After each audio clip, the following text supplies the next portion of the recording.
Sir ಅದೇ Vishnu sir ಅವ್ರನ್ನ ಮನೆಗೆ ಕರೆದಿದ್ರಲ್ಲ, ಅದು ಅದ್ರ ಬಗ್ಗೆ ಹೇಳಿ ಸರ್. ಅದನ್ನು ಖಂಡಿತ ಅದೊಂದು ಭಾಳಷ್ಟು ನನಗೆ ಸಂತೋಷ ಮತ್ತು ಆಶ್ಚರ್ಯನ ಉಂಟು ಮಾಡಿದಂಥ ಒಂದು ಸಂಗತಿ ಅಂತ ಹೇಳ್ಬೋದು.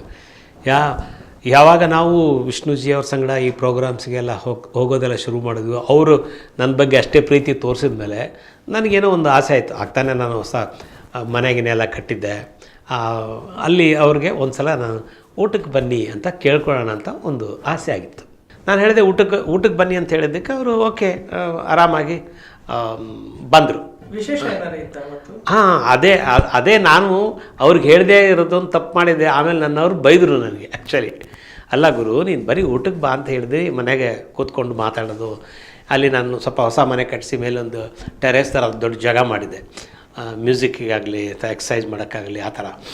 ಅದಕ್ಕೆ ಬಾ ಅಂತ ಹೇಳಿದೆಲ್ಲ ಒಂದೇ ನೋಡ್ತೀನಿ. ಅವರು ಬಂದ ಮೇಲೆ, ಅವರು ಬರೋಕ್ಕಿಂತ ಮುಂಚೆ ನಮ್ಮ ಇನ್ನೊಬ್ಬ ಈಗಾಗಲೇ ಭಾಳಷ್ಟು ಜನಪ್ರಿಯರಾಗಿದ್ದಾರೆ.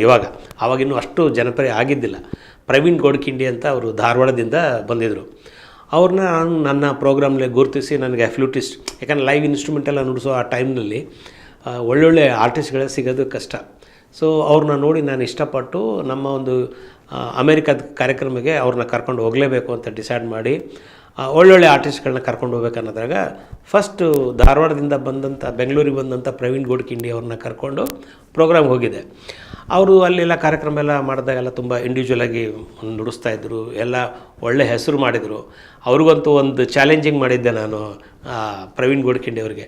ಒಂದು ಸಾಂಗ್ ಇದೆ, ಪ್ರವೀಣ್ ಇದನ್ನು ಬಾರಿಸಲೇಬೇಕು ಅಂತ, ನುಡಿಸ್ಲೇಬೇಕು ಅಂತ. ಅವ್ರು ಹೇಳಿದ್ರು ಇಲ್ಲ ಸರ್, ಅದು ಸ್ವಲ್ಪ ಕಷ್ಟ ಆಗುತ್ತೆ ಹಾಗೆ ಹೀಗೆ ಅಂತ. ಯಾಕೆ? ಒಂದು ಕರೆದರೂ ಕೇಳದೆ ಆ ಹಾಡು ಶಹನಾಯಲ್ಲಿ ನುಡಿಸಿದ್ದಾರೆ, ನೀವು ಫ್ಲೂಟಲ್ಲೇ ನುಡಿಸ್ಬೇಕು ಅಂತ. ಇಲ್ಲ ಸ್ವಲ್ಪ ಅದು ಆ ನೋಟೇಷನ್ಸು ಸ್ವಲ್ಪ ಏನೋ ಒಂದು ತೊಂದರೆ ಆಗುತ್ತೆ, ಅಷ್ಟು ಸಕ್ಸಸ್ ಆಗಲಿಕ್ಕಿಲ್ಲ ಅಂದರು. ಇಲ್ಲ ನೀವು ಮಾಡಿ ಅಂತ ಹೇಳಿದೆ. ಮಾಡಿ ಅವ್ರು ಕೊನೆಗೆ ಪ್ರಾಕ್ಟೀಸ್ ಮಾಡಿ ಅವರನ್ನು ನುಡಿಸಿದ ಮೇಲೆ ಎಲ್ಲ ಕಾರ್ಯಕ್ರಮದಲ್ಲಿ ಆ ಸಾಂಗ್ ತುಂಬ ಹಿಟ್ಟಾಯಿತು. ಅದಾದಮೇಲೆ ಇಂಡಿವಿಜುವಲ್ ಕಾರ್ಯಕ್ರಮಗಳೇ ಅವ್ರಿಗೆ ಬರೋಕ್ಕೆ ಶುರು ಆಯಿತು. ಫ್ಲೂಟ್ ಕಾರ್ಯಕ್ರಮ ಬಂದು ಸುಮಾರು 10-20 ಸಲ ಈಗ ಅವರು US ಬೇರೆ ಬೇರೆ ದೇಶಕ್ಕೆಲ್ಲ ಹೋಗಿ ಬಂದಿದ್ದಾರೆ. ಅಂಥ ಆರ್ಟಿಸ್ಟ್ ಆವಾಗ ಹೊಸದಾಗಿ ಬಂದಿದ್ದ ನಮ್ಮ ತಂಡಕ್ಕೆ ಸೇರಿಕೊಂಡಿದ್ರು. ಅವ್ರದ್ದು ನಾನು ಹೇಳಿದೆ, ಇವತ್ತು ವಿಷ್ಣುಜಿ ಬರ್ತಾರೆ, ನೀವು ಬಂದು ನುಡಿಸಿ. ಸಾರ್ ಖುಷಿಯಲ್ಲ ಸರ್, ವಿಷ್ಣು ಅವರು ಬರ್ತಾರೆ, ನಾನು ಬಂದೇ ಇರ್ತೇನೆ, ಫಸ್ಟ್ ಬರ್ತೀನಿ ಅಂತ ಹೇಳಿದ್ರೆ 6 ಗಂಟೆಗೆ ಬಂದೆಲ್ಲ ರೆಡಿ ಮಾಡ್ಕೊಂಡಿದ್ರು. ಇವು ವಿಷ್ಣುಜಿ ಸ್ವಲ್ಪ ಆರಾಮಾಗಿ ರಿಲ್ಯಾಕ್ಸ್ ಆಗಿ ಬರೋದು ಅಂತ ಅವ್ರಿಗೆ ಬೇರೆ ವಿಷಯ ಗೊತ್ತಿಲ್ವಲ್ಲ, ಇದು ಮ್ಯೂಸಿಕ್ ಇದೆ ಅಂತ. ಹಾಗಾಗಿ ಆಮೇಲೆ ಬಂದುಬಿಟ್ಟು ಆಲ್ರೆಡಿ ನಾನು ಸ್ಟಾರ್ಟ್ ಮಾಡಿದ್ದೆ ಅವರು ಬರಲಿ ಅಂತ, ಅವ್ರು ಬರೋದಲ್ಲಿ ಸ್ವಲ್ಪ ಸ್ಟಾರ್ಟ್ ಮಾಡಿ ಕೂತ್ಕೊಂಡಿರೋಣ ಅಂತ. ಬಂದರು ವಿಷ್ಣುಜಿ ಮತ್ತು ರಮೇಶ್ ಜಿ ಎಲ್ಲ ಬಂದರು. ಆಮೇಲೆ ಪ್ರೋಗ್ರಾಮ್ ನೋಡ್ತಾ ಆಮೇಲೆ ಅವರು ತುಂಬ ಒಳ್ಳೆ ಕಲಾವಿದ. ಅವರು ಆವಾಗಲೇ ಸುಮಾರು ಕೆಲವು ಲಕ್ಷಣಗಳಲ್ಲಿ ನೋಡಿದ್ರೆ ಗೊತ್ತಾಗುತ್ತೆ ಅವರು ನಂಬರ್ 1 ಕಲಾವಿದರು ಆಗ್ತಾರಂತ. ಹಾಗಾಗಿ ಆ ಹಾಡಿಗೆ ಅವ್ರು ನುಡಿಸೋದನ್ನು ಕೇಳಿಬಿಟ್ಟು ವಿಷ್ಣುಜಿ ಎದ್ದು ಬಂದುಬಿಟ್ಟು ಆ ಪ್ರವೀಣ್ ಗೋಡ್ಕಿಂಡಿಗೆ, ಇಲ್ಲ ರೀ ನಿಮ್ಮಂಥ ಆರ್ಟಿಸ್ಟ್ ನಾನು ಖಂಡಿತವಾಗ್ಲೂ ನೋಡಿಲ್ಲ, ಇಷ್ಟು ಚೆನ್ನಾಗಿ ನುಡಿಸ್ತೀರಂತ ನಮಸ್ಕಾರ ಮಾಡೋಕ್ಕೆ ಹೋಗ್ಬಿಟ್ರು.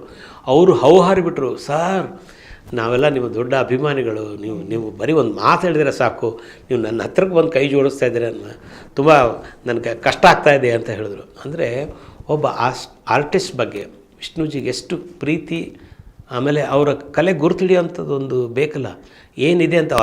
ಆ ಫ್ಲೂಟ್ನಲ್ಲಿ ಬರುವ ಪಲ್ಕಗಳನ್ನು ಎಲ್ಲ ನುಡ್ಸೋದು ನೋಡಿಬಿಟ್ಟು ಭಾಳ ಖುಷಿಯಾಗಿಬಿಟ್ಟಿದ್ರು. ಆ ಥರ ಆಮೇಲೆ ನನಗೊಂದು ಕರೆದು ಬೈದರು, ಏನು ರೀ ಬರೀ ಊಟಕ್ಕೆ ಬನ್ನಿ ಅಂತ ನನಗೆ ಹೇಳಿ ಇಂಥ ಒಬ್ಬ ಆರ್ಟಿಸ್ಟ್ ಕರ್ಕೊಂಬಂದು ಅವ್ರು ನುಡಿಸ್ತಾ ಇದ್ದಾರೆ, ನೀವು ಬರಬೇಕು ಅಂದರೆ ನಾನು ಇನ್ನೂ ಬೇಗ ಬರ್ತಿದ್ನಲ್ಲ, ನಾನು ಕೇಳಿ ಸಂತೋಷ ಪಡ್ತೀನಲ್ಲ. ತಪ್ಪು ಗುರು, ಇದು ಇಟ್ಸ್ ನಾಟ್ ಗುಡ್, ಎಂಥ ಒಬ್ಬ ಆರ್ಟಿಸ್ಟ್ಗೆ ನಾವು ಹಂಗೆ ಮಾಡಬಾರ್ದು, ಹಂಗೆ ಅಂತ. ಇಲ್ಲ ಸರ್, ನಾನು ಏನೋ ಒಂದು ಪ್ರೀತಿಯಿಂದ ಊಟಕ್ಕೆ ಬರ್ತಿರಲ್ಲ, ಇದನ್ನು ಅರೇಂಜ್ ಮಾಡೋಣ ಅಂತ ಹೇಳ್ಬಿಟ್ಟು ಇದನ್ನೇ ಮೇನ್ ಅಂತ ಅಂದ್ಕೊಳ್ಳಿಲ್ಲ, ನೀವು ಬರ್ತೀರಂಬಂದು ನನಗೆ ಆಸೆ ಇತ್ತಲ್ಲ, ನನಗೆ ಏನು ಮಾಡ್ಬೇಕಂತ ತೋಚಿದ್ದಿಲ್ಲ, ಇಲ್ಲಾಂದರೆ ಹೇಳಿಬಿಟ್ಟಿರ್ತಿದ್ದೆ ನಿಮಗೆ ಅಂದೆ.